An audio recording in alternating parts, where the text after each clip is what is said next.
Welcome to the Cheat Sheet, where we decode success for creators, professors, and business owners. I'm your host, King Musa, and today we'll be diving into the world of athletics, where mentorship and academic success are key for student athletes. Today, we have Tez Coleman with us, the athletic advisor at Stephen F. Austin State University. Tez plays a vital role in ensuring that student athletes excel both in sports and in the classroom. Let's hear about his journey and how he helps out SFA students strike a balance between academics and athletics. Welcome, Tez.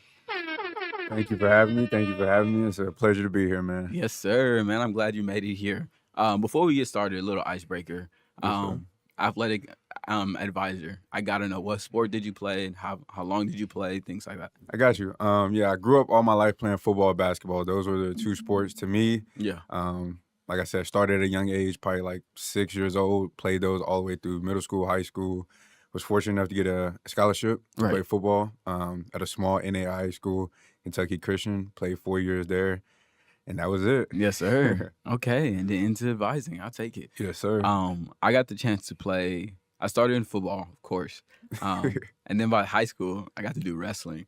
Oh, And really? That changed. That A wrestling is different. Yeah. Like anybody that can get into wrestling, I always say like Yeah. you're different. 'Cause the weight cuts and Yeah, wrestling and the conditioning for that is like you said, it's crucial. different. Yeah. It's crucial. Stamina is all you work on. Yeah, I could never Um, do that.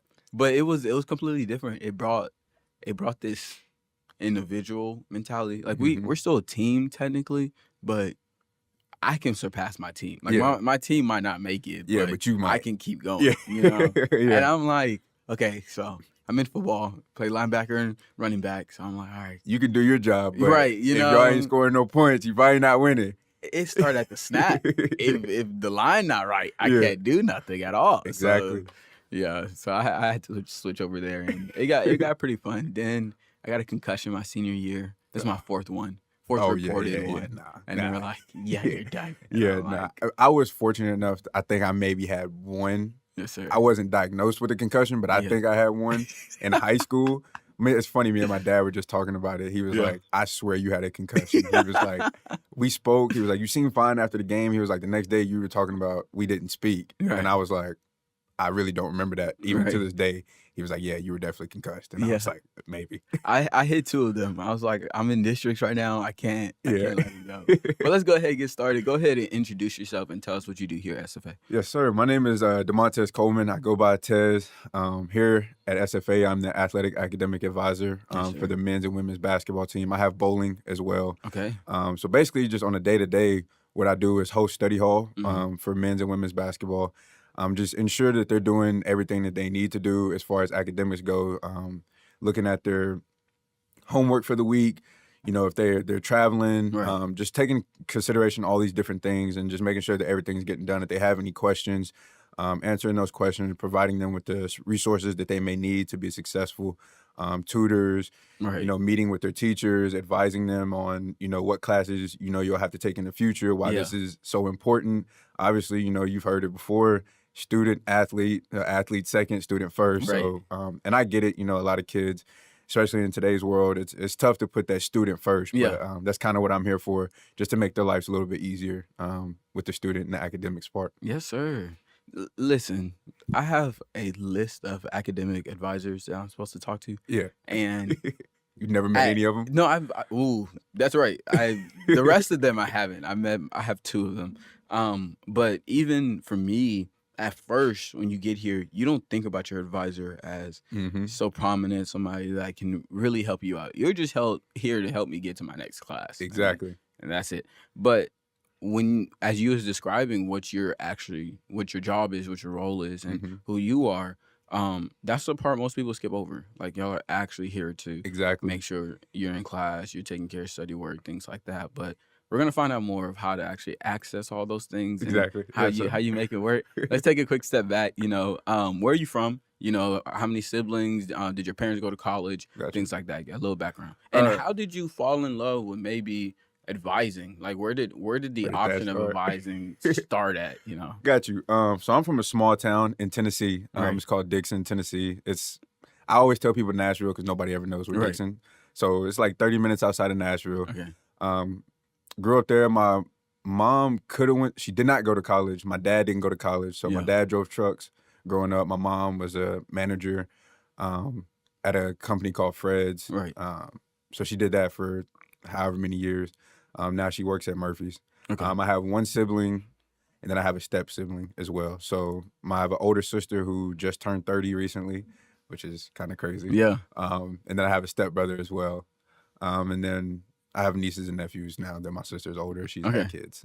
So you're the middle? I'm the baby Baby. Okay. of me and my sister, but I have nieces and nephews, so Gotcha. they're the babies now. Yes, so. sir. Did your parents go to college? What about your siblings too?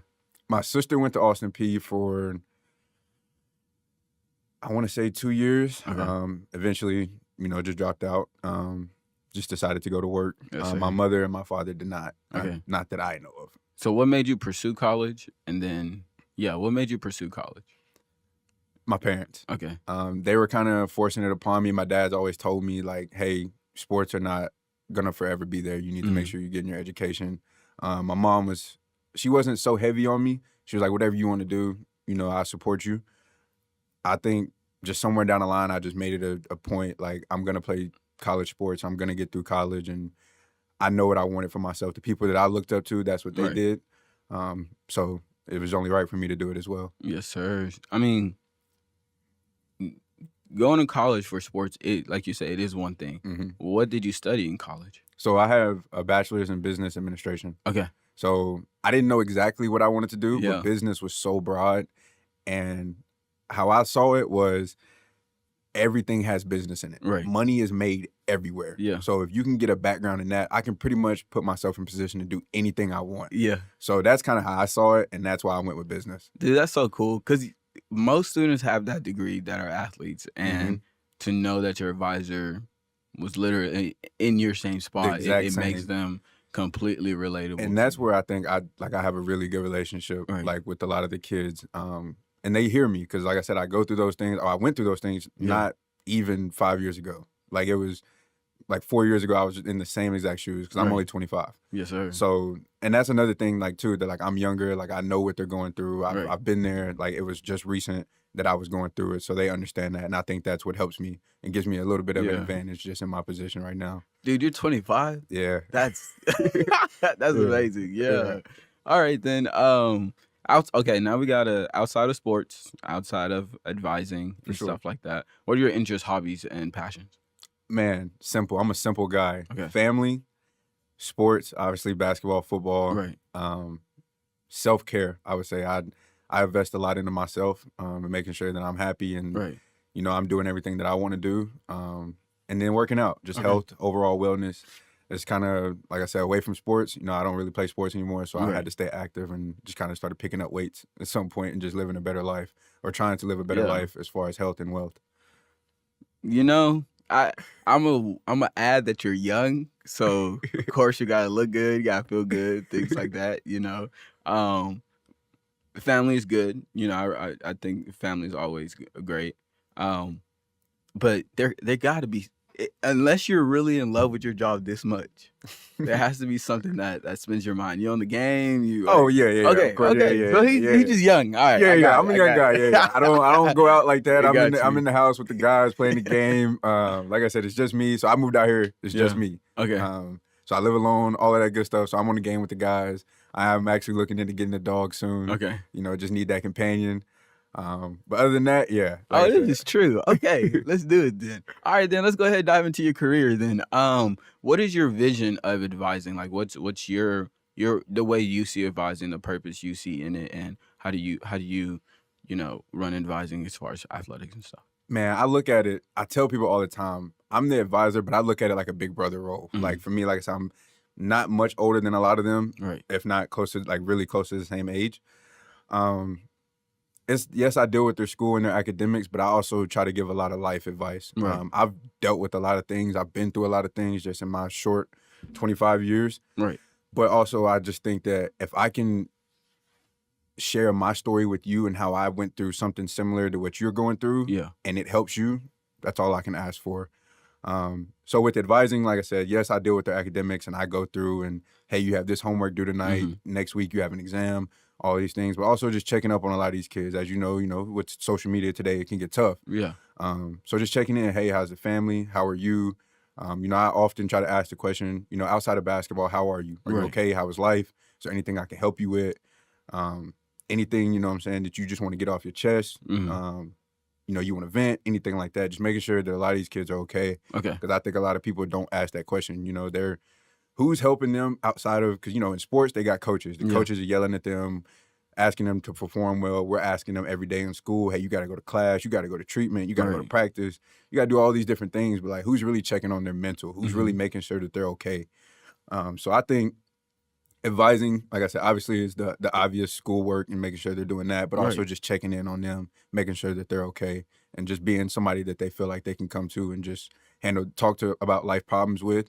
And I tell them all the time, I'm not gonna lie to you. I might tell you something that you might not want to hear, and that's okay. Like you can hate me Yeah. today, but you'll love me in the future. Like Yeah. you'll always know that, like, if I want to hear something true, Tez is gonna tell me, and that's Man. kind of how I try to live my life and tell them, like, hey.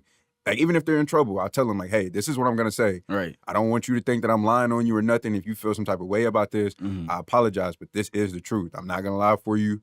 You can be mad at me now, but, at the end of the day, all I do is care for you, and I want the best for you. Yes, sir. So I definitely know what that feels like, because I think out of my experience, the advisors are the ones who have firsthand interactions, inspiration, and impact to the students before professors, deans, all those guys. Exactly. Like I may not even connect with you. You're just here to give me information, and sometimes I don't want to come to your class. But so for me though, whenever I got the chance to actually spend time with my advisor, get personal, like really start, having that check-in of, hey, is everything okay, Yep. and stuff like that.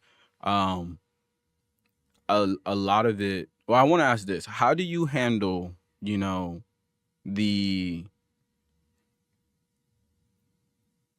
this may not be for you, or I see this better for you, because that was the most impactful thing to ever hear from my advisor. Sitting there in computer science, and she's looking at me like, I see all the things you do. Like, I see all the devices you have. I see your videos. I see you around campus. Like, Yeah. all you do is media. We have a major for that, And then on top of that, it was more of, okay, cool. We're checking in every week instead of just this one-time meeting. Yep. Where, how's your grades this week? What is challenging? Is it going to class, or is it, like, we kept it under the academic bubble, For of sure. course, because we had other resources that she pointed me to and everything, so I can just, okay, cool. I know you're here to help me with my grades and stuff like that. But like I was saying, like, just going through the transfers, going through the failures, the rearranging, things like that. What is your way of handling that? Man, just explaining to them, like, my whole objective is to see you be successful. And we might have to fail a couple times to do that. And Right. that's okay. That's a part of your journey. Okay. And just sitting down and talking to them, Mhm. this is why I think this. Right. And for a lot of people, if you can break it down, see it step by step, this is what you do. I know this is what you like. This is what you told me on multiple occasions. Is this something that interests you? Right. Ultimately, it's your decision. I'm just telling you my opinion. And like I said, it's your life, your path. Ultimately, I'm not going to force you to do something you don't want to do. Yes, sir. So just explaining it to them like that, I think you'll be successful to do this, X, Y, Z. Right. When you finish, get your degree, you can go into this field. You already said this is something you're kind of interested in. Maybe even go back, get your master's in this. Now you got bachelor's degree, master's degree, and you're at Stephen F. Austin. Right. We could talk to you, start putting you in position to maybe get a job after you're done here. You're already at Division I. If it's within athletics, you're already Division I, which is where a lot of people are trying to get as is. You're building connections. Just trying to break it down, give them the whole big picture. Yes, sir. This is what it looks like. This is what it would look like. And then if that's not for you, okay, you want to stay in this, that's fine. This is what that can look like. And just, like I said, just giving them multiple options to break down, what it looks like in segments. So Right. next 2 years, you're finishing this. After that 2 years, boom, you're getting your master's. After your master's, you're moving on to this or whatever it looks like for them. So just breaking it down ultimately and telling them that I'm not here forcing you to do anything. Right. I'm not, like I said, this is just my opinion, but ultimately it's your life. Yes, So sir. you have ultimate control over that. I'm here to help you and just help you the best that I can. Okay. I'm gonna limit my questions, like my personal questions, and I'm gonna go back to what I was supposed to I ask. got you. So, how did you get to SFA? How did you get to this position, everything else like that? Because we know you graduated and everything else like that. We finished with football, but how did we get to SFA? So after I graduated, I didn't know where I was gonna go. I Okay. was lost. Have no idea what I wanted to do, anything. So I graduated early, so I had like 6 months to kind of figure everything out. We could tell you graduated early, right? Yeah. So I had a chance to figure everything out. I'm just applying for jobs, GA jobs, football, basketball. It didn't matter. I was Right. just applying. Got an opportunity to go be an academic advisor at a small JUCO college out in the middle of Iowa, Creston, Iowa. Wow. Southwestern Community College. Miss Kim Bishop called, gave me an opportunity. I took it. I'm a person that I will try anything. I will up and move and go anywhere. Right. If I feel like it's a good position for me, I'll go. Which I felt like it was, because in college, like you said, we had our advisor. Eventually, I started to learn that stuff on my own. Yeah. So once I started learning on my own, I stopped going to my advisor and was just picking my own classes. I could look at my own advising sheet and be like, oh, I need this class, and just sign up for it and keep going. So I knew a little bit of it already. So when I got to JUCO, it was really good for me. It was definitely vital for me to go JUCO to end up here. Okay. So once I got to JUCO, learning more, just kind of I was like the first advisor for athletics on campus there. Got you. So kind of just set that whole thing up.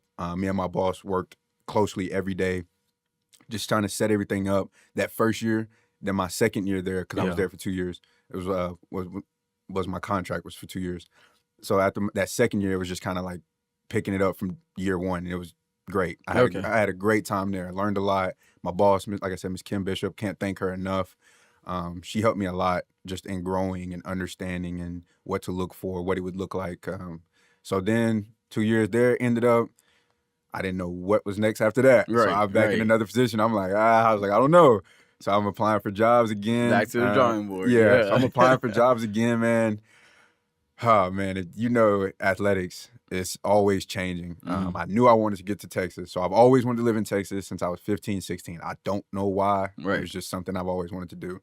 Welcome. I appreciate it. So I'm applying for jobs. I actually thought I was going to end up at an internship at NC State. Okay. So I was interviewing there. In the course of going through those interviews, Miss Jordan Berry called. Okay. She reached out to me, interviewed here, and then eventually just ended up getting a job. And it's funny because she offered me the job, and I was like, "Can I call you back?" I kid you not. 3 hours later, I call her back like, "Yeah, nah, I don't need time to think. Like, I accept it." She was like, "Oh, good, thank you." She was like, "I thought you were gonna tell me that you didn't want to come here," and I was like, "Nah, I know Texas is where I want to be." Yeah. I was like, I can't pass it up. Division I athletics. Like I said, advising. I didn't know that advising was something that I would do. If you could have told me when I was in college that I would be an advisor, I'm like, you're lying. But I've slowly started to grow like more and more into it. Like I said, I do like the big brother role and kind of being that person. So it's definitely grown on me over the years. Yes, sir. Okay, then. I do got to know though. Most people might feel like your job is not hard. Like even you said, "Oh, I can just look at the catalog and figure it out." But sure. what is the day-to-day, semester-to-semester challenge as an advisor? Man, since I've gotten here, it's been a big change. At JUCO, it wasn't as intense as it is here.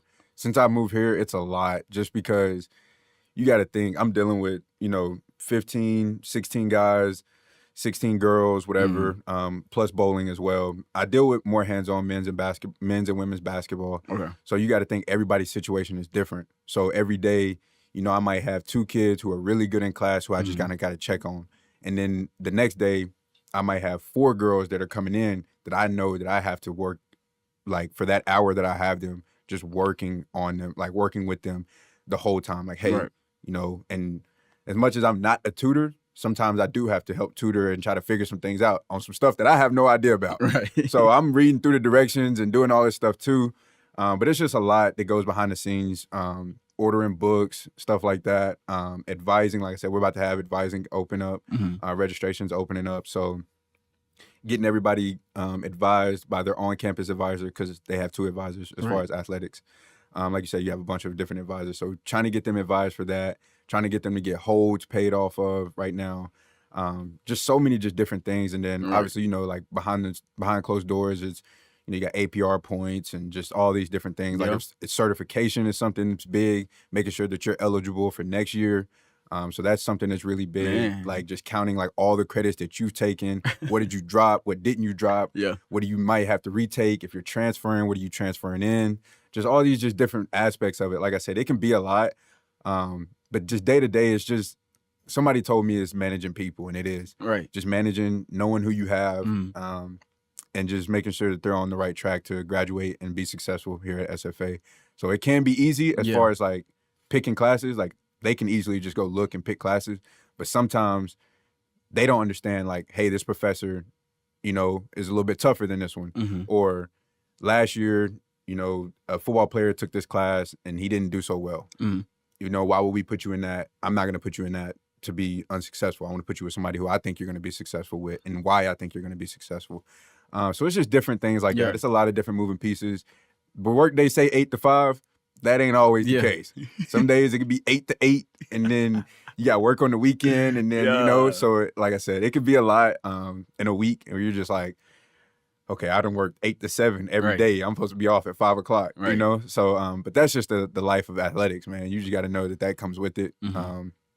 So, like I said, we do a lot more than what the job description actually says. Was advertised. Yeah. Yes, sir. So now I got to know, like, how do you calm the storm? Like when you got certifications, you got the whole works. Like I know there's a time, midterms pretty much, when everything is at a rush. You got so much chaos going on and everything else like that. How do you actually hone in and make sure, like, yeah, we're going to get this flowing again? For me, it's a lot of, like I said, working out. Like that's kind of my piece. So every day I'll leave work, go work out. All that stress goes to the workout. After that, it's a new day. If that doesn't work, man, I reach back out to my mom. Like I go to my mom. My mom is like my best friend, my everything. If I could, there's not words to put what she is to me. So she's also the person I confide in. So I'll call her and be like, hey, like I'm struggling with this. Like, what do you think? She's been a manager. She's been a boss. So she knows a little bit, and she'll just be like, sometimes you just got to remember why you're doing it. And I didn't know why for a long time. I really had no idea. But like I told you, it was these last couple of years has become a thing where like I think that I went through what I went through to express to the youngers, to the youth, and share my experience and my life and what I went through, and that's really why, and that's what calms it. Because every day, these kids are relying on me to be the person that they come to, and help them be successful. So every day I get to see these kids, man. They come in, they joke with me. Some days we argue or whatever, but it's just like a big family. Like it's a big village, how we should say. We all just got to keep showing up for each other, making sure that we're all okay. Also, like I said, my coworkers, Caitlin, Karis, Walt, they've welcomed me with open arms. My boss, Miss Jordan, she's welcomed me. She's helped me a lot. She asks about me all the time. Am I okay? How are you doing? Just all that thing. So just the people in my village, and like I said, everybody that shows up for me, little do they know, they help me out a lot. Just checking in on me. I seem like a guy that I think I come off just like I'm always okay. Yeah. But even just the small, hey, are you okay? Are you okay? Or you need anything like that? Like for me, that stuff goes a long way. So like I said, they calm the storm for me. And they listen to me vent, vice versa, try to listen to them vent. And then, like I said, other than that, it's going to be my mom. If I can reach out to my mom and really get it all out there, like I just need to get it out. I don't really need you to say anything back to me. I just need to get it out, and then we'll leave it there. Right. So just having her to be that listening ear at the end of the day if I really need it. Yes, sir. Okay, then. Now, what is something exciting that faculty and students could be excited about that's going on in